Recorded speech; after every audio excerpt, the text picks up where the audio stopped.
প্ৰিয় দৰ্শক নমস্কাৰ আজি পুনৰবাৰ এটা ইনফৰ্মেটিভ ভিডিঅ' লৈ আহিছোঁ আৰু এই বিষয়টো বিৰাটেই গুৰুত্বপূৰ্ণ আৰু হয়তো কেতিয়াবা আমি মন নকৰোঁ কিন্তু ইয়াৰ প্ৰভাৱটো আচলতে আমাৰ দৈনন্দিন জীৱনত ভালদৰে পৰে ফ্ৰিজটো আমাৰ সকলোৰে ঘৰত আছে আৰু আজিকালিৰ দিনত সঁচা অৰ্থত ক'বলৈ গ'লে ফ্ৰিজটো এটা লাক্সাৰী নহয় এটা নেচেচিটিয়ে হয় বেচিক নেচেচিটি গতিকে আমাৰ সকলোৰে ঘৰত প্ৰায়ে ফ্ৰিজটো থাকেই আৰু ফ্ৰিজটো আমাৰতো আছে বাৰু ঠিকে আছে কিন্তু আমি ফ্ৰিজটো আচলতে কি দৰে ব্যৱহাৰ কৰিব লাগে আৰু কেনেকৈ ব্যৱহাৰ কৰিব লাগে আৰু তাৰ মূলতে তাত কি কি বস্তু কেনেকৈ ষ্ট'ৰ কৰিব লাগে সেই ওপৰতে আজি আলোচনা কৰিম আহক তেন্তে আৰম্ভ কৰোঁ ৰেফ্ৰিজাৰেটৰৰ ইউজুৱেল টেম্পাৰেচাৰ তাৰমানে সাধাৰণতে যিটো আইচ চেম্বাৰটোৰ কথা কোৱা নাই কিন্তু সাধাৰণতে যিটো টেম্পাৰেচাৰ সেই টেম্পাৰেচাৰটো হয় 3 পৰা 5 ডিগ্ৰী চেলচিয়াছ আৰু তাক যদি আমি ফাৰেনহিটত কনভাৰ্ট কৰোঁ তেতিয়াহ'লে তাৰ টেম্পাৰেচাৰটো হ'ব 37 to 41 ডিগ্ৰী ফাৰেনহিট গতিকে সেইটো এটা ইউজুৱেল টেম্পাৰেচাৰ হয় আৰু আমি সাধাৰণতে দেখা পাওঁ আজিকালি আমাৰ ফ্ৰিজবিলাকত এটা ৰেটিং দিয়া থাকে 1 পৰা 7 সেই ৰেঞ্জটো গতিকে আমি ধৰিব পাৰোঁ যে 1 টো কুলেষ্ট হয় আৰু 7 টো মানে ৱাৰ্মেষ্ট হয় আৰু ৰেকমেণ্ডেড হেৰিটো পইণ্টটোৱে হৈছে 4 ডিগ্ৰী চেলচিয়াছ গতিকে সেইটো ইউজুৱেল টেম্পাৰেচাৰ হয় আৰু ফ্ৰিজৰ মেইন ফাংচনটোৱে হৈছে যে বেক্টেৰিয়েল গ্ৰ'থ বা যিকোনো মাইক্ৰ'বিয়েল গ্ৰ'থটো ই প্ৰিভেণ্ট কৰে এতিয়া আমি এটা কথা মন কৰিব লাগিব যে ৰেফ্ৰিজাৰেটৰে যিকোনো খাদ্যৰ বেক্টেৰিয়েল গ্ৰ'থটো একেবাৰে প্ৰিভেণ্ট কৰি দিব নোৱাৰে বা একেবাৰে বাধা দিব নোৱাৰে কিন্তু এটা কথা হয় যে ই ক্ৰমান্বয়ে ই আচলতে শ্ল' কৰি দিয়ে মানে ই মানে ডিকে প্ৰচেছটো অলপমান শ্ল' কৰে এতিয়া যেতিয়া আমি বেক্টেৰিয়াৰ কথা কওঁ তেতিয়াহ'লে আমি জানিব লাগিব যে 2 প্ৰকাৰৰ সাধাৰণতে খাদ্যবিলাকত 2 প্ৰকাৰৰ বেক্টেৰিয়াত আমি ভাগ কৰিব পাৰোঁ এটা হৈছে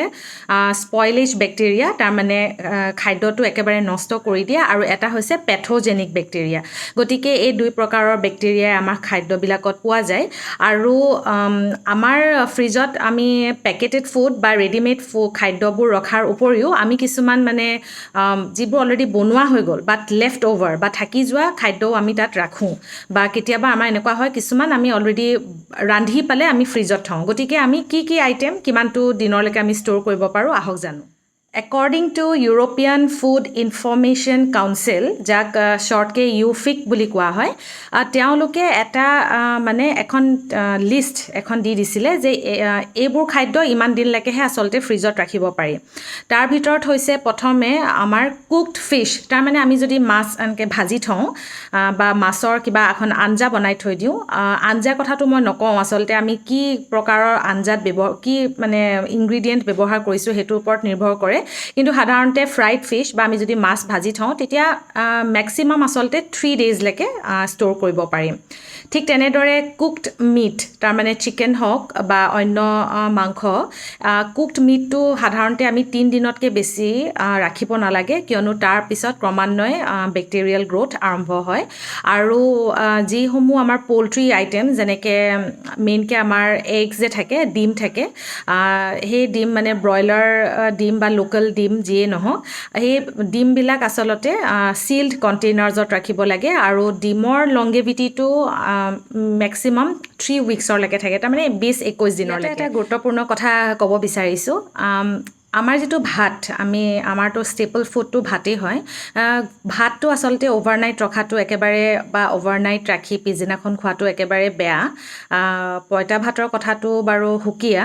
সেইটোলৈ মই যোৱা নাই পঁইতা ভাতৰ গোটেই প্ৰচেছটোৱে ফাৰ্মেণ্টেশ্যন হয়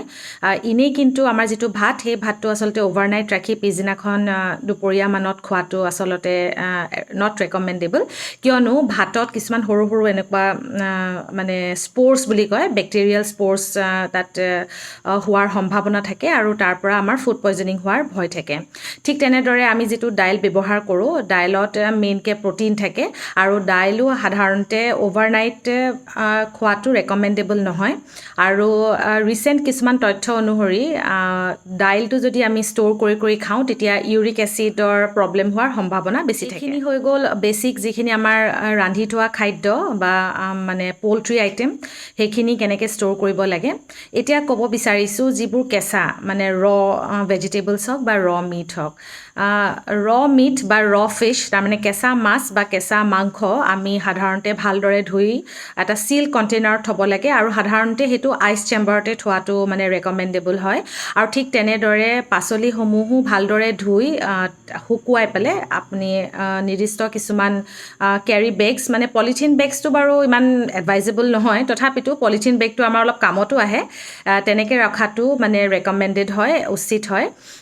আৰু এটা কথা ইয়াতে উল্লেখ কৰিব বিচাৰিছোঁ ফ্ৰিজত আচলতে আমি বস্তুবোৰ অকণমান ভালদৰে অলপমান স্পেচ দি পেলাই এৰেঞ্জ কৰি ৰাখিব লাগে কিয়নো ফ্ৰিজৰ কামটোৱে হৈছে ঠাণ্ডা কৰা আৰু আমি যেতিয়া বস্তুবিলাক অকণমান স্পেচ দি পেলাই অলপ গেপ দি পেলাই ৰাখোঁ তেতিয়া এটা ইভেণ্ট চাৰ্কুলেশ্যনত ফ্ৰিজিংটো হয় ইউৰোপিয়ান ফুড ইনফৰমেশ্যন কাউন্সিলে আৰু এটা কথা ৰেকমেণ্ড কৰে সেইটো হৈছে 2 আৱাৰ ৰোল তাৰমানে 2 ঘণ্টাৰ নিয়ম 2 ঘণ্টাৰ নিয়মৰ মানে মতে আচলতে আমি যিকোনো খাদ্য বা যিকোনো বস্তু মানে বিশেষকৈ কুকড আইটেম উইদিন 2 আৱাৰ্ছ আমি ৰেফ্ৰিজাৰেট কৰি দিব লাগে আৰু 2 ঘণ্টাৰ পিছত আচলতে সেইটো তাত মানে গ্ৰ'থ হ'বলৈ বেক্টেৰিয়েল গ্ৰ'থ হ'বলৈ আৰম্ভ হয় বুলি তেওঁলোকে সেইটো গৱেষণা কৰি উলিয়াইছে আৰু এটা কথা ইয়াতে উল্লেখ কৰি দিওঁ যদি আপোনালোকে গৰম খাদ্য বা গৰম বস্তু ফ্ৰিজত থয় সেইটো আজিৰ পৰা ইতিমধ্যে সেইটো প্ৰেক্টিছটো এভইড কৰক বা বন্ধ কৰক কিয়নো গৰম বস্তু বা গৰম পাত্ৰৰ সৈতে ফ্ৰিজত থোৱাটো একেবাৰে উচিত নহয় গৰম যদি আমি বস্তু ৰাখোঁ তাৰ যিটো ভেপাৰ সেই ভেপাৰটোৱে গোটেই ফ্ৰিজটো আচলতে গৰম কৰি দিয়ে আৰু ফ্ৰিজৰ যিটো আচল কামটো কুলিং কৰা কামটো সেই কামটোত বাধা হয় আৰু সেইটো কৰিলে কি হয় ফ্ৰিজৰ যিটো একচুৱেল ফাংচন সেই ফাংচনটো মানে নোহোৱা হৈ যায় গতিকে এইকেইটাই টিপছ বেছিক টিপছ আপোনালোকে কেনেকৈ মেইনটেইন কৰে বা ইয়াতকৈ ভালদৰে কিবা যদি মেইনটেইন কৰে মোক কমেণ্টছত জনাব আশা কৰোঁ ভাল পালে ভিডিঅ'টি আজিলৈ আহিছোঁ ধন্যবাদ